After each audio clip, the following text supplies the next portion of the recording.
We are DCTF Live. We are here every weekday at noon on TexasFootball.com, talking football in the state of Texas. I'm Greg. That's Max. Subscribe to the podcast on iTunes. TexasFootball.com/podcast is where you can find it.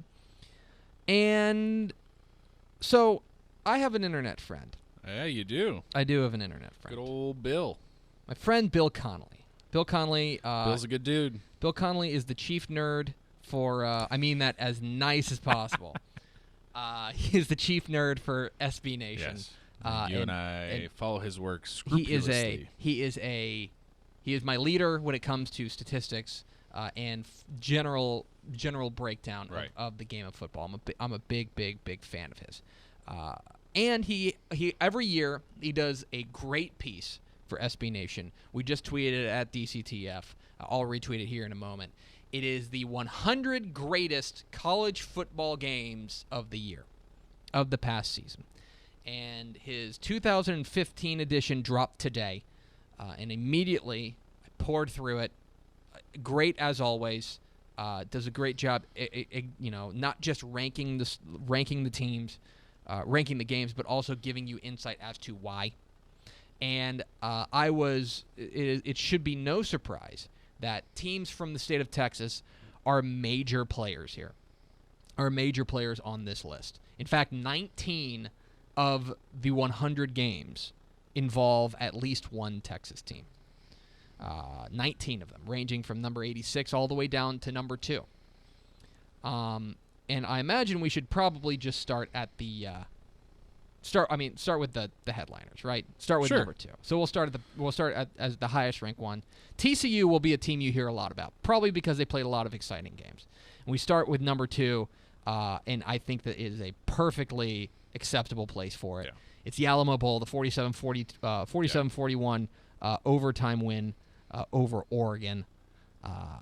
It was a remarkable game, and we came in the day after it just raving about it. Yeah. Raving about what a game it was and how remarkable it was to see Bram Kohlhausen bring them back. Back from a 31-point halftime deficit. Yeah. 31 points. Is that all? 31 points. I mean, this game was over at halftime. Yeah. And I remember seeing the score and just being like, well, I'm not going to turn that one on. I remember I went to a movie in the second half. Yeah. You're like, well. I went and saw, I think was it The Big Short? No, it was Star Wars. I went and saw Star Wars in the second half. I had a DVR, and I really came close to canceling the DVR. I was like, I don't need this. I don't need to see the end of a 49-14 game. Nah. Sure enough, back comes TCU. And they pull off a remarkable one, I think very worthy of being the number 2 game. The number 1 game, by the way, is Arkansas and Ole Miss, that crazy game where Arkansas went for 2 and had that incredible comeback. It was just stupid. Yeah. Then number 6, TCU shows up again, their win over Texas Tech.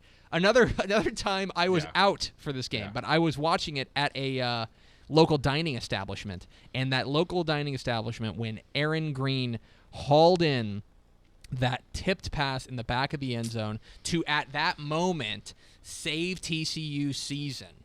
It was really quiet in there, wasn't it? Oh, yeah. Everyone just went about no one was eating. Watching. Everyone just went about eating. No, that place erupted. And this was not a sports bar. Okay, this was like a restaurant. Whoa! And that was, I mean, if you were to pick out a singular play from the 2015 season in the state of Texas. That's got to be it, right? It's got to be that.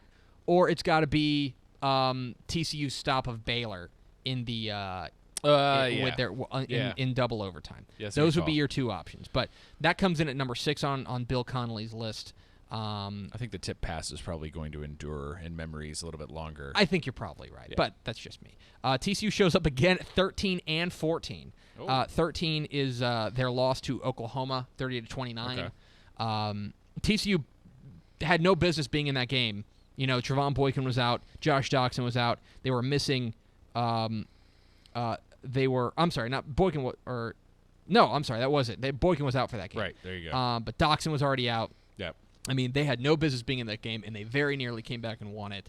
TCU shows up again at 14 with their 52-45 win over Kansas State. Yeah. And they were down big, 35-17 at halftime. That was kind of the story. I mean, we don't talk about that enough, but TCU was very much a second-half team. They were playing with fire all year, which we did talk about. Yeah, they played with fire. And you look at it in retrospect, and it all kind of makes sense. Number 21, non-TCU category, Oklahoma State's win over Texas Tech. The big, as he calls it, the most Big 12 of all Big 12 games this season. Yeah, that's pretty 70 fair. to 53, Oklahoma State survives Texas Tech. And the thing is, Texas Tech, for long stretches of this game, was going back and forth and back and forth and back and forth. Yeah. And what's funny is that they lost by 17, but it feels like a one-possession game. It really did. Because of the way it went back and forth. More than 1,300 yards of offense. That comes in at number 21 on his list. 25 was Cal's win over Texas. Of course, the missed extra point, the remarkable Texas comeback. Yeah. Gerard Hurd was fantastic. Yep. And then they missed the extra point and lose 45 to 44. 35 on Bill Connelly's list of the 100 greatest games in college football this year. The Russell Athletic Bowl. Sure. Baylor's win over North just Carolina. for sheer shock value. Yeah. That a year after setting a bowl record for passing yards in a game, they come and set a bowl record for rushing yards in a game. This is all we have. Try to stop it. 651 yards in that one. That was pretty silly. Is that the most surreal game? Maybe. Like, yeah. Easily the most confusing, hard to predict game of the year. It was. I think that. Yeah. I'm trying to think of something else, but no, that game made no sense. It didn't. 37. Baylor shows up again. Their 31-24 squeaker over Kansas State. 39. Oklahoma State 30-27 win over Texas, where Oklahoma State boots. Or that was the missed punt snap. Yeah. That's what caused man. And then they just kicked a field goal. Exactly. So those are the ones in the top 40, rounding out them. And again, this is all worth going and reading yourself. Yeah. SBNation.com. Everything is Bill where you does can find is. it. Yes, absolutely. 43 was Connecticut's win over Houston. Actually, he has a triumvirate of Houston games. Nice. Houston's loss to UConn is 43. 44 is Houston's win over Memphis, which was crazy. Yeah. And then 45 was Houston's win over Cincinnati. A little surprised. The only thing, and I guess because it wasn't necessarily, the thriller and to be the top 100 games. The one Houston game that I was surprised didn't find its way onto here was the Navy game. Yeah. I thought that was a really fun game, but obviously I'm a little biased because we follow the 12 teams in the state of Texas. Right. 65 was Tech's 48-45 win over Texas. Well, really, the Memphis game. Yeah, Memphis 43 or 44. Okay. Yeah, Memphis is on there. Number 69, the nicest game of all was Texas's 24-17 win over Oklahoma. Which is still, as we've said also, many times on this show, in hindsight, maybe the most surreal. The biggest sports mystery in the nation in 100 years. Made no sense. How they beat. I mean, think about that. And then he has at number 70, Texas's win over Baylor. Yeah. I want you to think about that. Texas went 5-7. Okay? I don't want to think about it. Texas went 5-7. Texas missed a bowl game. Yeah. Texas got shut out by Iowa State. Yeah. Go Clones. Texas beat Oklahoma, who was in the college football playoff, and Baylor, who won 10 games. I don't know. Make some sense of that. Texas was the weirdest team in the nation this year. I don't think there's any doubt about it. I got nothing for you. Number 75 was TCU's win over Baylor, 28-21 in double overtime. The game that we knew was going to be close, we just didn't expect it to be like this kind of close. Yeah. It was a sloppy, ugly game in the rain where nobody could get any offense going. Everyone was hurt, and nobody could get any sort of footing either on the scoreboard or on the field. Baylor ends up coming up a yard short on fourth down in double overtime, and TCU comes away with a 28-21 win. 77, Texas A&M's win over Arkansas, a game that I think gets forgotten.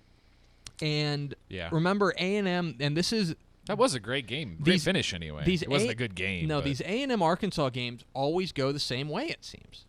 It's so weird. They always go in the sense that Arkansas looks like they're going to put it away, and then A&M pulls the rabbit out of their hat. If you're Arkansas, you hate A&M. You feel like you should have 3 wins over them in the last 3 years. For sure. And A&M has found a way. Especially the way that A&M seasons have ended versus Arkansas, who seems to build momentum as it goes. Exactly. I think that 77, A&M's win over Arkansas. And then another game that I think it's super, super overlooked, the I-10 rivalry. Number 85, UTEP's 50-47 win over New Mexico State. This might be the weirdest result of the year in the state. Yeah. I mean, because UTEP is not this offensive juggernaut. Yeah, the fact that they scored that many points is kind of a Christmas miracle. It absolutely is. Yeah. But this, but if you remember correctly, New Mexico State had a big lead, 30-16, heading into the fourth quarter, and then they just 30-16, and the game ended 50-47 in overtime. Makes no sense. UTEP forced overtime with that 98-yard drive in a minute and 19 seconds. Yeah. And then of course they do it all through the air. Ryan Metz is just fantastic. Yeah, makes no sense. It was just the best player in the game, Larry Rose the third, played for but he's on the other team. Yeah, played for them. And then 86 rounding out the Texas teams in Bill Connelly's top 100 games of 2015. On SB Nation. Yes, SBNation.com. LSU's 19-7 win over A&M, which I think just it's there for a lot of different. That was not a good. Someone's got to be at the end of the list. That wasn't a pretty game. That wasn't a pretty game at all. LSU guts it out. A&M's offense was really woeful in that game. Yeah. They saved Les Miles' job basically. Yeah. But there were a lot of mitigating circumstances there. Sure. If you're interested, number 100 was Wake Forest 3, Boston College 0. Back in October 10th. Yeah, you got to throw that one in there, right? Yeah, but it was it's a great list. It's a great read every year. Bill Connelly's top 100 college football games of 2015 is on SBNation.com. I will tweet a link here in just a moment. Bill tweeted me. Hey, Bill. Yes. So go on and read it. It's a great read. It's if you're having lunch right now, as soon as you're done watching us, good lunchtime reading. Go read this. Yeah. It will definitely take you take you down memory lane. Yeah. And you'll remember games that I think you forgot, like the UTEP New Mexico State game. Yeah. Game that didn't get its due. A&M Arkansas. A&M Arkansas. Definitely one I forgot. Yeah. I think I forgot how great Houston Cincinnati was. And remember, that was in week 3. Yeah. And Houston, that was the time where we go, okay, maybe Houston's got something here. That was the first time that it kind of dawned on us. Yeah. So make sure you go read that. SBNation.com. Bill Connelly's top 100 college football games of 2015.